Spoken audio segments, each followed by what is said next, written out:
grand jury report on priest sexual abuse in Pennsylvania that is calling out the Catholic Diocese of Buffalo. The report mentions a former Western New York priest who also served in Pennsylvania. News 4's Jen Schantz sat down with one of his accusers tonight. Jen? Pennsylvania's AG published that report. It mentions hundreds of accused priests, but it's Father Michael Freeman, who was ordained in Buffalo and served here for several years before moving to parishes in Pennsylvania. The report says after admitting to inappropriate sexual behavior, neither the Diocese of Buffalo or of Erie told law enforcement. Paul Barr says he was abused by Father Michael Freeman as a teenager.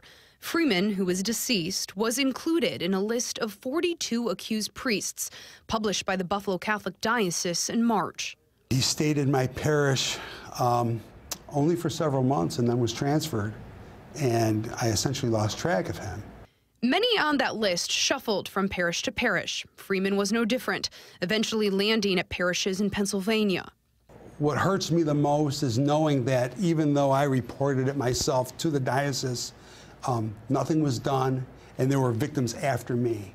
It was a Pennsylvania grand jury that compiled a nearly 900-page report on allegations, admissions, and alleged cover-ups of the abuse. Amherst attorney Steve Boyd represents some of Freeman's accusers. Finally, someone, at least in Pennsylvania, has taken it upon themselves to investigate it for what it is, and that is a widespread, violent crime spree against children.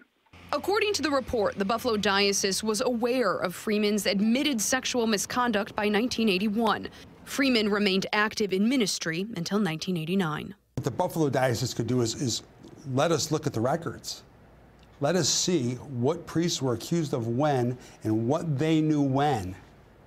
You know, it's like Watergate. What did they know and when did they know it? In a statement, Bishop Richard Malone says the Buffalo Diocese is committed to learning from the crimes of the past. He goes on to say this is a new church now.